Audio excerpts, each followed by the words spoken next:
Pour survivre, les églises doivent s'adapter à la nouvelle réalité, imaginer de nouvelles solutions, trouver de nouvelles vocations. Cependant, un tel exercice n'est pas simple. Ancrés dans le passé, attachés à leurs souvenirs, certaines âmes hésitent et résistent.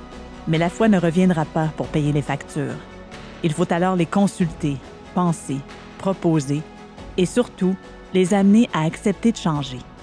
Si l'Église était un lieu de célébration, est-ce que le mot « prier » peut aussi rimer avec « fêter » ?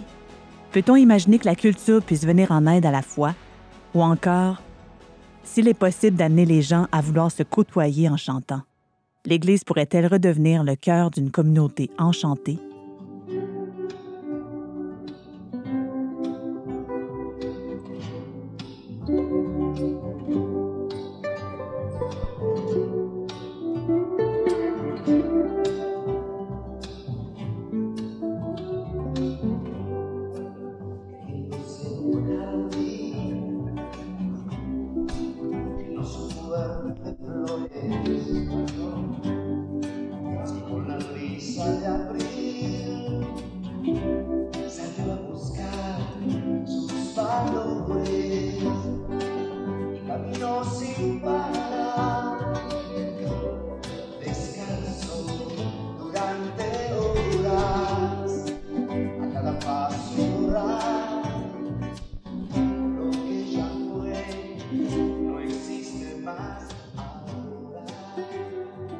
Peut-être d'ampleur pour avoir des grandes toiles, d'avoir des sculptures. C'est un endroit qui est juste agréable à être. On le sent aussi. Moi, j'ai des filles adolescentes qui aiment aller dans les églises lire, juste aller passer des moments, tu sais. J'ai fait mon cégep à Gaspé et la bibliothèque est un endroit incroyable qui était autrefois un endroit de culte. C'est toujours intéressant aussi le culte qui devient culture, là. Puis en même temps, c'est ça, la culture, c'est une religion, tu sais. On fait de la musique parce que ça nous fait du bien, tu sais. Il y a quelque chose de spirituel là-dedans. On a une tristesse ou quelque chose, on va soit avoir quelqu'un qui va nous faire passer, nous ensoleiller, ou quelqu'un qui est encore plus triste que nous, qui va te faire une espèce d'empathie, puis qui va nous aider à passer à travers.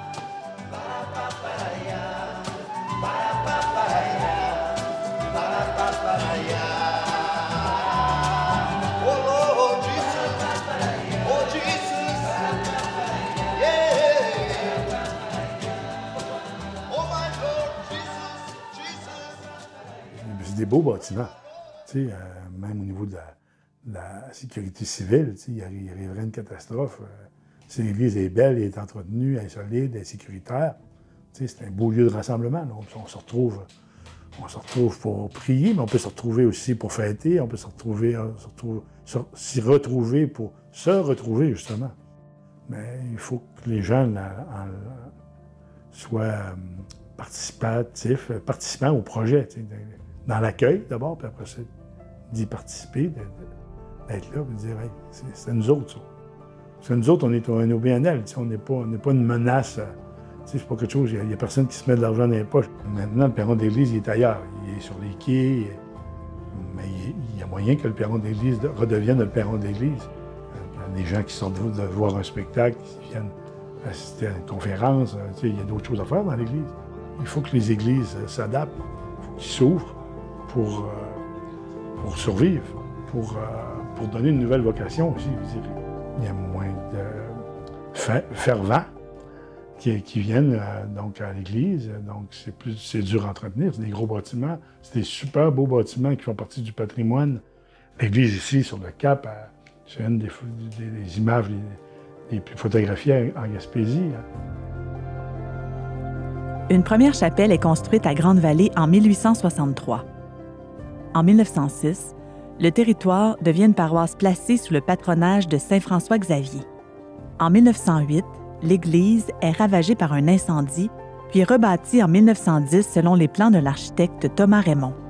Ce nouveau bâtiment, pouvant contenir 400 personnes, est construit par Georges Plourde, charpentier et propriétaire de moulin à scie situé à Rivière-au-Renard. L'architecture intérieure est complétée entre 1924 et 1929 par l'architecte Pierre Lévesque. Située au cœur de la municipalité, L'église avoisine le cimetière, l'ancien presbytère et l'école primaire. L'ensemble des bâtiments forme ainsi un noyau institutionnel qui domine le village de Grande-Vallée.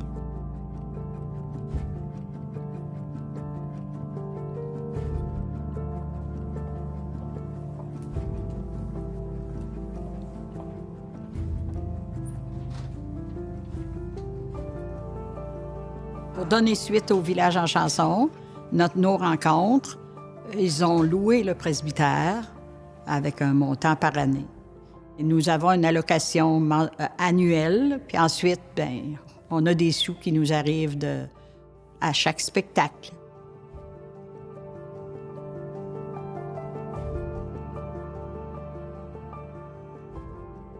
Si on n'avait pas le village en chanson, notre presbytère avait beaucoup besoin. Alors, on les remercie beaucoup, puis on les appelle nos sauveurs. Parce qu'on n'aurait pas pu faire les grosses réparations demandées dans l'Église et puis mettre beaucoup de sous dans le presbytère. C'est comme ça que je pense qu'on va finir par sauver notre bâtiment qui nous appartient, qui appartient aux paroissiens de Grande-Vallée et que nous voulons garder. C'est notre fierté, c'est notre carte postale. La réparation extérieure de l'Église et du presbytère, c'était tout près d'1 million de dollars. Oui, mais ils nous avaient réparti les travaux en 3 phases. Alors, pour pas avoir toute la même année, mais c'est sûr que si on sépare en 3 phases, que ça va coûter, ça va coûter encore plus cher que ce qui était prévu. Dans l'entente qu'on a faite, on peut utiliser l'Église. On peut, comme cette semaine, on a une résidence artistique. On a eu 3 séjours de camps adultes qui ont travaillé le chant dans l'Église avec Marie-Claire Séguin, entre autres. Puis, ils ont aimé ça beaucoup, beaucoup parce qu'il y a une super sonorité. Donc, c'était vraiment plaisant. Je pense que c'est pas parce que c'est des civils qui arrivent à un organisme comme nous autres s'installer qu'il faut qu'ils le prennent comme une menace. Au contraire, il faut qu'ils le prennent comme de la survie, puis de l'occupation, puis de faire... Nous, on va tout faire pour qu'on fasse des belles choses. Là. Le monde était... Hey, c'est notre église. Mais là, on était rendu là, on devait acheter des coussins. On devait se faire des coussins pour mettre sur les bancs. Fait que là, on avait laissé le projet à cause de la COVID, mais ça va revenir, ça va revenir assez vite.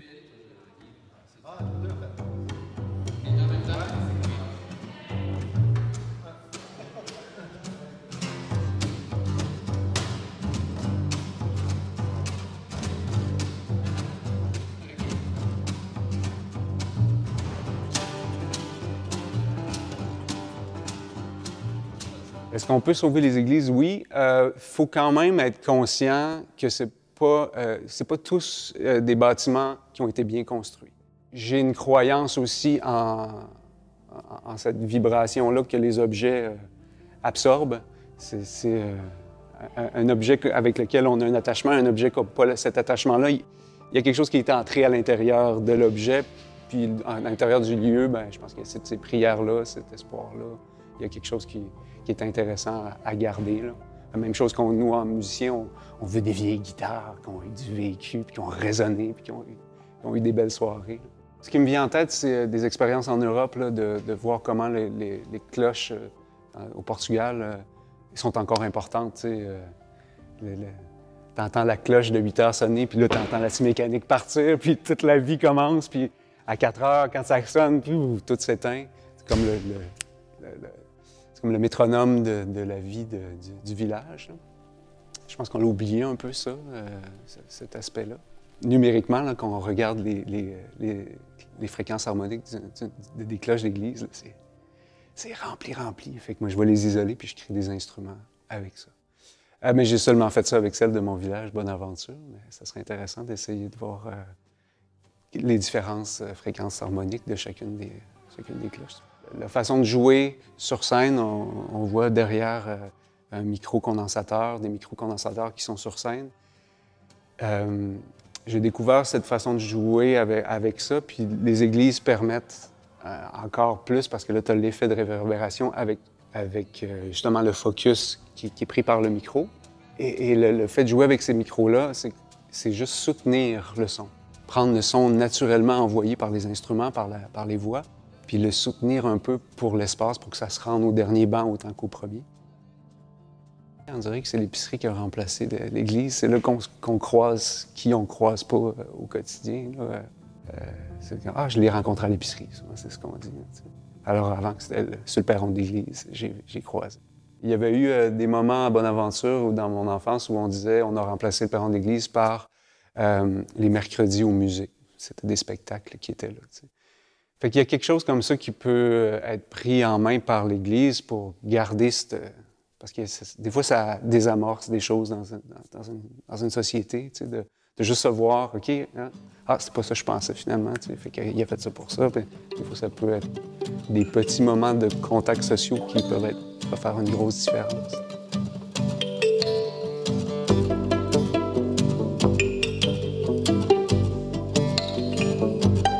La mort comme instinct de survie. Je suis pompier et pyromane. Je fais courir mes incendies. Et mes foulées soufflent leurs flammes.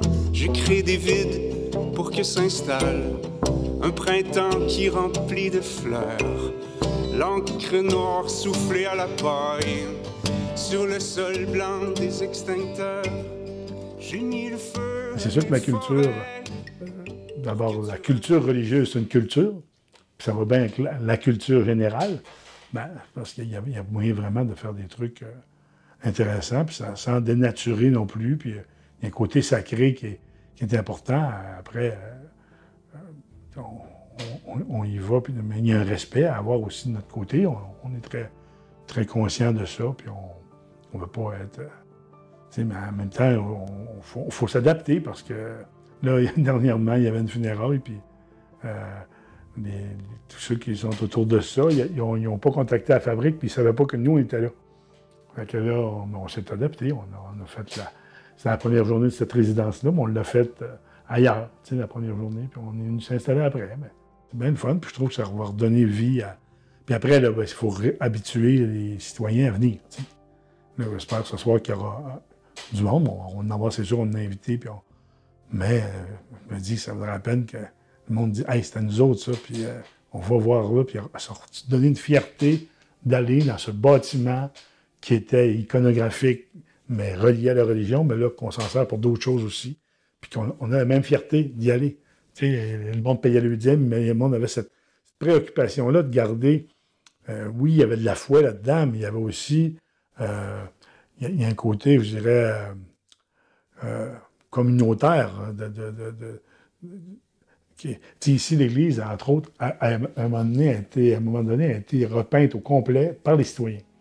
C'était un comité de bénévoles qui a repris, et toute l'ornementation qu'il y a ici, a tout été refaite par une gang de monde du village, une corvée, avec les commerçants qui ont payé la peinture. Puis vraiment, là, c'était un beau geste, tu sais. C'est super important de garder ce cœur-là, au cœur du village, mais c'est au cœur de la communauté. Puis, mais moi, je pense qu'il faut travailler avec les gens qui sont dynamiques.